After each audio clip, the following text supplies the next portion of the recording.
hamon ng ating ebanghelyo ngayon. Paano mo pansin mo, ang daming mga papasok mga boss. Tingnan natin ang mga pagbasa una galing sa ikalawang aklat.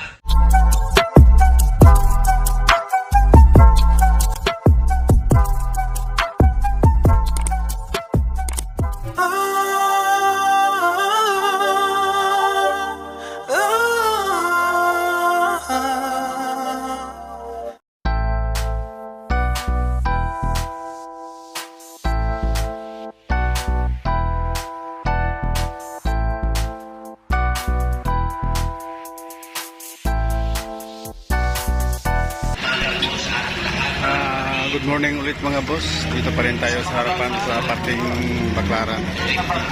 Makikita nyo sa likuran ko boss, ito yung simbahan na Redemptorist Church.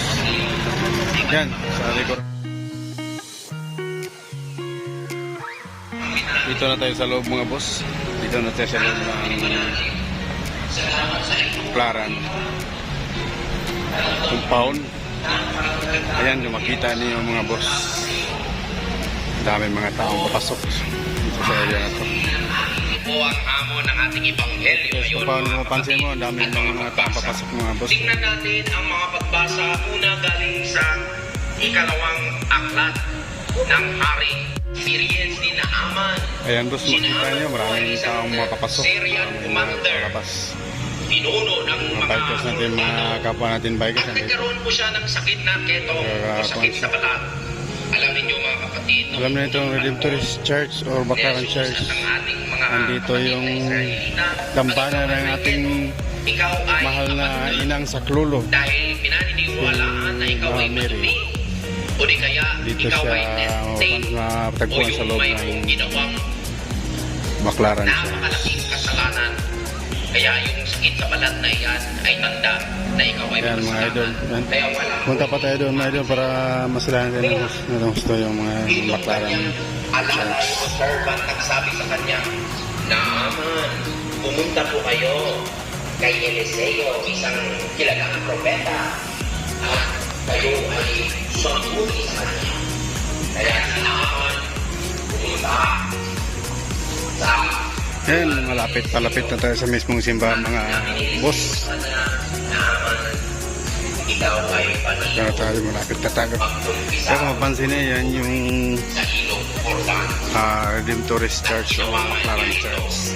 At kanyang pagbaligo, nandoon ipinagkaloob sa kanya ng Diyos ang kagalingan. At nung maramdaman niya na sa magaling na ano ang nangyari, pumunta siya kay Eliseo. Eliseo, ako ay magaling na. Yehey! Pasasalamat ko ito sa iyo. Oops! Sabi ni Eliseo, hindi ako ang nagpagaling sa iyo, kundi ang Diyos. Ang Diyos na ating mga isa-isa. Ikaw. You see? O sige, dahil sa aking pinagawang loob na ay buhay ko na. Ibig sa iyo yung aking mga kasalanan. Iyan ko. Again.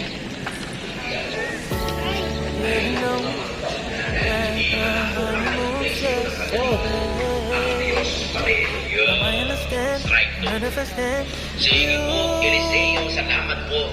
Uy, di ba ito ang napakagandang ginawa niya na Naaman? Uy, di ba akong humingi ng lupa?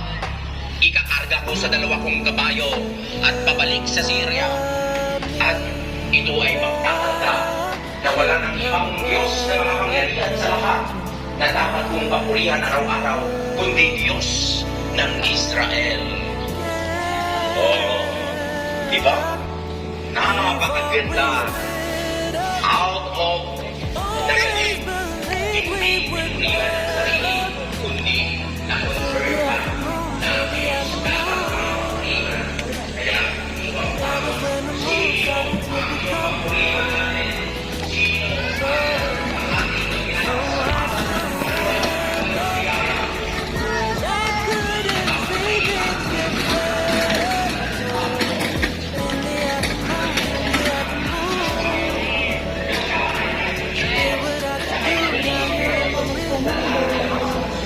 At dahil doon, naging matapad sila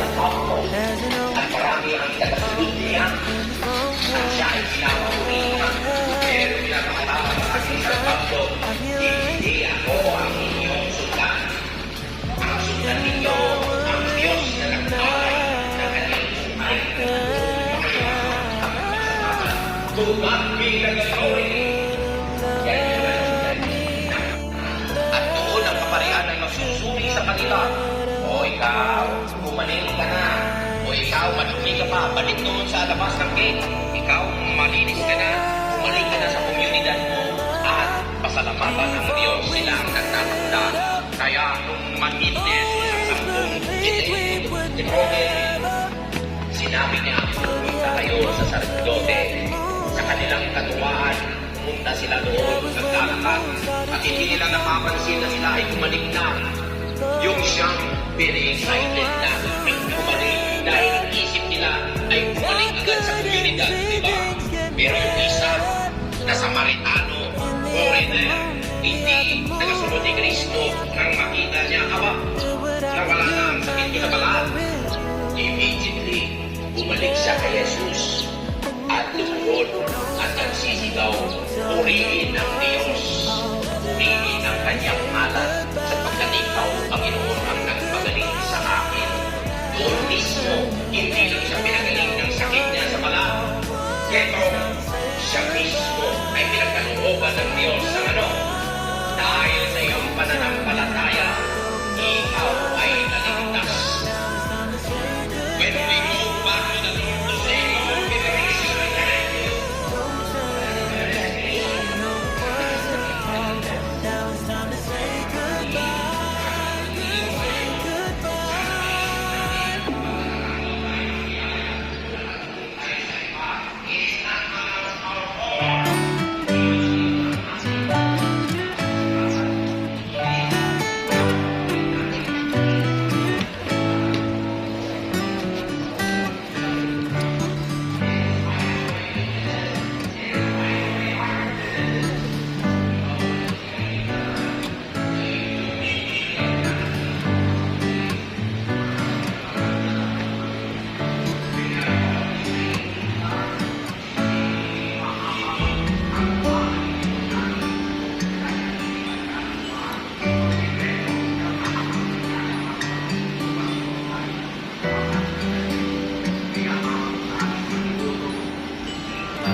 Binabalik ko sa iyo lahat.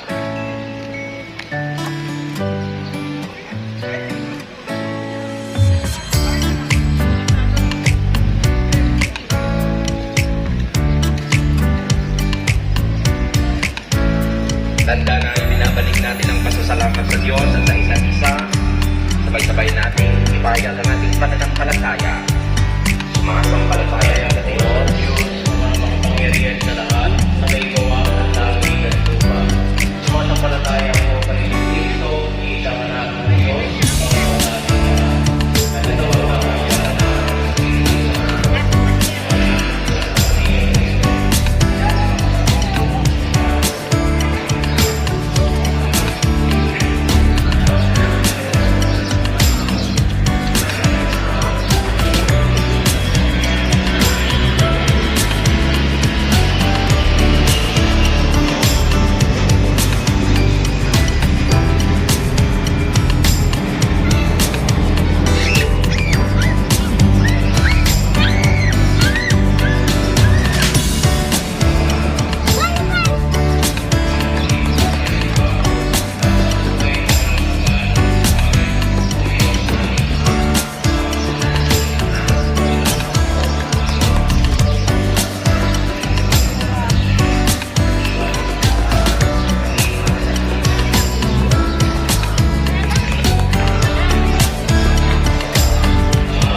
hingin mo ang aming puso ang pagdalaman.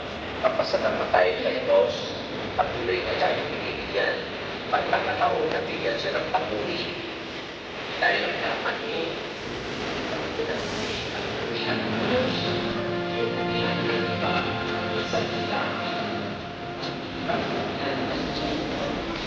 Amen.